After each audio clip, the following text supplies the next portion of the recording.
Salut tout le monde! Alors, comme promis, aujourd'hui, je vous fais un retour sur mon semi-marathon qui s'est passé au Danemark à Middelfart.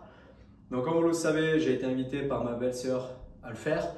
Et donc, elle m'a dit que c'était dans le même esprit que Annecy, au bord de l'eau et tout ça. Sauf qu'elle a oublié un petit détail, le mot dénivelé. En fait, moi, j'étais pas prêt du tout. Je pensais que ça allait être plat comme pour Annecy. Et il se trouve qu'au bout de 300 mètres, ça commence à monter. Et là, je me suis dit, oula, où est-ce que je m'embarque? Donc, moi, je me suis mis, on court, on est dans la ville, ça monte, mais vous savez, pas non plus, c'était pas un col, hein, c'était petite montée dans la ville, sur du pavé. Tac, on fait le petit tour, 3 km. Et au bout de 3 km, en fait, le pont, comme j'avais dit dans la précédente vidéo, le pont était un peu plus haut. Donc là, on a une montée pour arriver sur le pont. Déjà, c'était un sentier déjà. On se retrouve dans les bois où ça monte, ça descend, ça monte, ça descend. Je me suis dit, si jamais ça continue comme ça, jamais de la vie j'arriverai à le terminer. Donc je continue. Au début, voilà, on est, comment dire, on est stimulé par ce qui se passe. Donc ça allait bien au niveau des jambes, tout allait bien. Donc on fait la montée pour arriver sur le pont. Et là, j'avais les jambes coupées. 8 km. À la fin de la montée, j'étais au bout de ma vie. On arrive sur le pont, le vent, il n'était pas vraiment de face, mais on le sentait quand même bien. Donc j'en profite pour prendre un premier gel. J'avais pris un premier gel avant la course, donc le deuxième je l'ai pris entre le 6e et le 8e kilomètre. On traverse le pont, après ça descend un petit peu. On se retrouve en ville à nouveau, donc là ça allait. Sauf qu'à un moment, on passe limite sous le pont. Et je me suis dit, alors là, pour remonter sur le pont, et en fait, la même chose qu'à l'aller, une montée, pareil, de dingue, où j'étais, franchement, je voyais tout le monde commencer à marcher. Je me suis dit, il n'y a pas moyen, je ne marcherai pas. Donc, je monte, je trottine, hein, vraiment au ralenti, mais je trottine. Je continue de monter. On arrive sur le pont, j'étais à peu près à 18 km. Et comme vous le savez, mon objectif était de faire sous les 2 heures. Et en fait, j'arrive sur le pont, je fais une story sur Instagram. Et au moment où je lève le téléphone, je vois, vous savez, les mecs qu'il y a sur les courses, il y a toujours des gens qui savent combien de temps ils vont mettre pour faire la course. Et ils ont le ballon au-dessus de la tête, indiqué le temps qu'ils vont faire.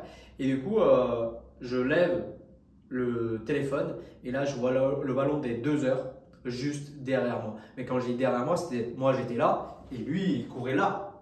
Donc un coup de stress, je me suis dit il faut que j'accélère. 18 km, j'essaie d'accélérer. Les jambes, franchement, je sentais plus rien. Après le pont, ça commençait à descendre. Donc j'ai profité pour relâcher, on était à 5,20 à peu près au niveau du rythme.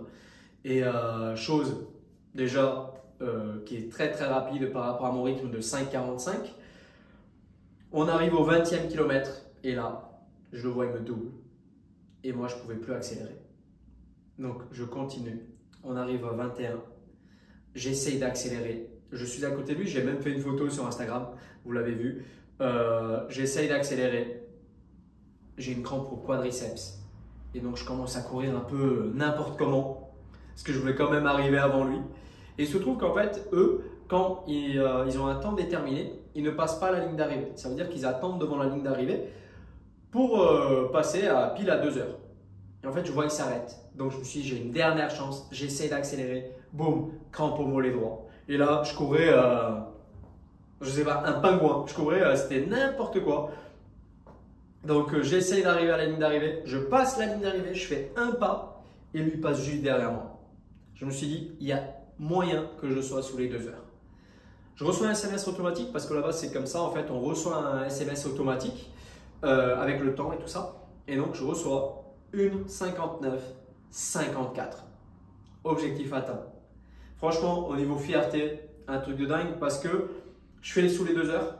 Le parcours n'était pas du tout le même que Annecy parce que ce n'était pas du plat, c'était même loin de ça. Donc j'étais fier de moi et je suis fier de moi parce que un meilleur temps avec un parcours bien plus difficile. Donc c'est grave cool. Ce qui veut dire que vous risquez de me voir encore dans des semi-marathons. Pas tout de suite, parce que là, je sens mon mollet encore. Donc, je vais laisser vraiment un mois de repos. Après, je reprendrai l'entraînement. Et je pense que le prochain semi-marathon sera au mois de septembre. Ce qui veut dire que pour l'instant, je me concentre sur la musculation, sur ma progression.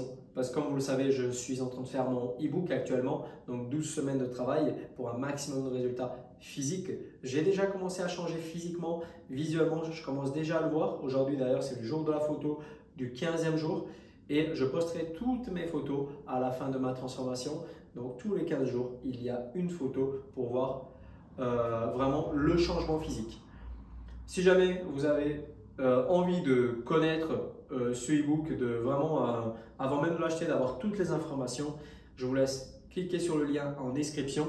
Comme ça, vous pouvez avoir toutes les infos, tout ce qu'il y a dedans pour pouvoir savoir si vous êtes prêt ou pas pour le prendre avant cet été.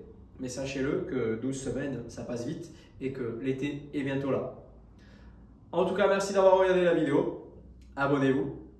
Likez la vidéo s'il vous plaît pour le référencement. Vous savez, pour être un peu mieux mis en avant sur YouTube. Je vous remercie et je vous dis à très bientôt.